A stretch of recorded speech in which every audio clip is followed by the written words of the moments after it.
G'day, and welcome to Gone Guy TV. A few months back, I did a video where I explained that it was time for me to make good on a 20-plus-year-old promise to take my bride on a cruise. And I admitted at the time that I was completely overwhelmed by all the decisions that need to be made in order to book such a cruise. Well, today I'm going to walk us through, that process. It wasn't quite as daunting as it seemed to be originally. And yeah, you might find some good information along the way. So join me and let's jump in to the voyage to the cruise on Gone Guy TV.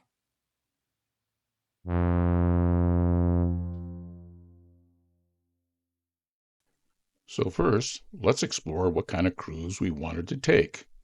Did we want to take a luxury cruise or fine dining, excellent service?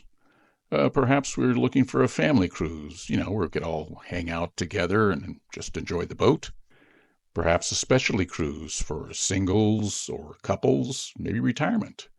Perhaps you're looking for an adventure or expedition cruise. Once we decided what type of cruise we wanted to take, well, then it was time to focus on what type of ship. Did we want a big ship or a little ship? Perhaps we wanted a ship that was, well, a floating amusement park or a big resort hotel that just happens to float across the ocean. Maybe it was a nice, sleek luxury boat, pampering us every step of the way. Or maybe that boat that'll take us someplace we never want to go. But we knew we didn't want this kind of boat, and for sure we didn't want this one. Well, after figuring out type of cruise and type of boat, now where do we cruise to? After all, if there's a body of water and a way to get to that body of water, you can be sure there's a cruise that goes there. Now, by far, the most popular cruising destination is the Caribbean, the Bahamas, and for North America, Mexico. And that's by a huge margin. I mean, a margin of 5 times more than the next place. But we had to ask ourselves, as beautiful as the tropical waters and islands are of the Caribbean, are we really at a stage in our life where we can get the maximum benefit and enjoyment out of cruising to the Caribbean on a party boat? I don't know. The next most popular cruising grounds are the Mediterraneans and Northern Europe, but they are somewhat limited in their seasons, which means they're very popular in the summer. I mean, really, really popular.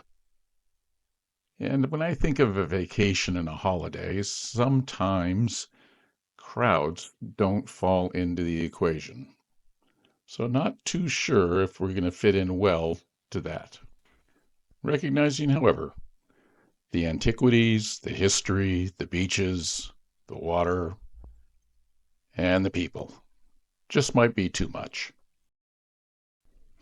One of the all-time favorite cruising grounds for those from North America is Alaska, especially up towards Hubbard and Glacier Bay, following routes along the Inside Passage. Very beautiful, I am sure.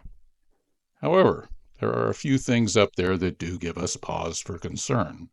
But if you don't mind rough water, sheets and sheets of glacial ice, big boats in small towns, and, well, there will be the crowds because, again, those are big boats in small towns. But I'm sure it's a well worth cruise. And then there is the 16-day itinerary from Los Angeles through Honolulu to Mexico, back to Los Angeles. That's 5 days at seas to Hawaii, 1 day each on each of the islands, a daytime stopover in Ensenada, and then back to Los Angeles.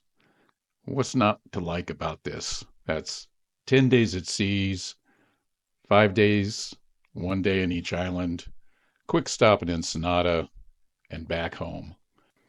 That's lots of sea time to enjoy the boat and the pampering, the food and relaxation, and then the time in paradise.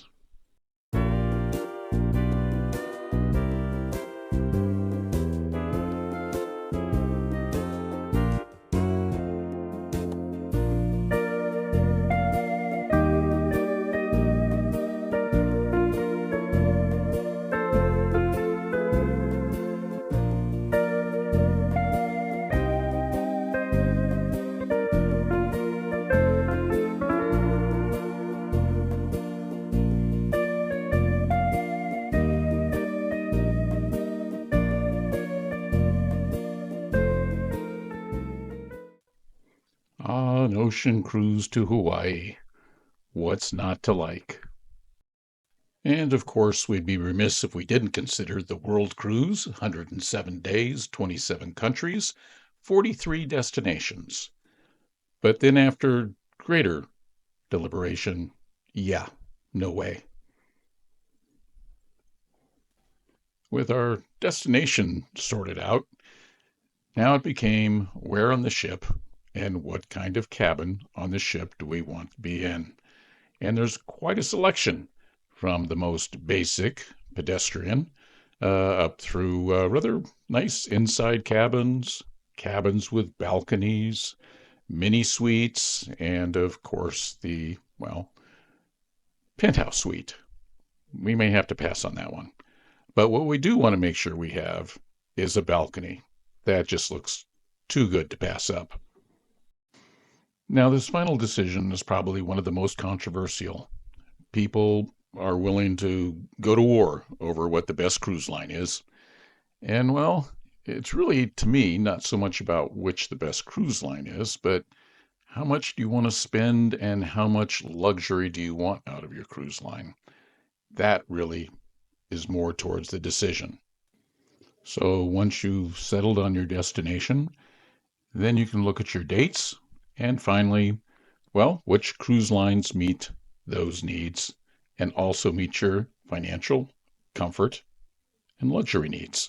So after taking all this information in, churning it around in the master computer, and spitting out the solution, we have made our decision.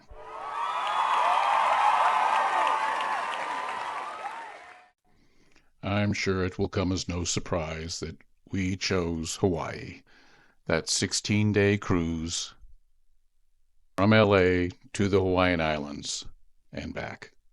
Just too good to pass up. I can't think of anything more relaxing.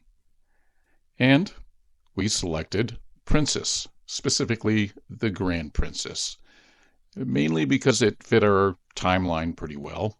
It did offer a fairly decent value, and it's a premium ship which offers a nice balance between value and luxury. And, well, we did find that balcony room. So we are good to go.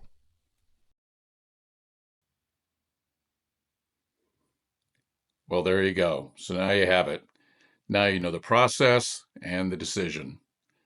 And, well, I'll take you along on that journey if you want to join us. I plan to do my first ever cruise and cruise review. Maybe help you the IRS. I don't know. I doubt it. I don't really make any money off doing this, but hey, we'll take a try at it. So until then, thanks for joining us and come back again to visit Gone Guy TV.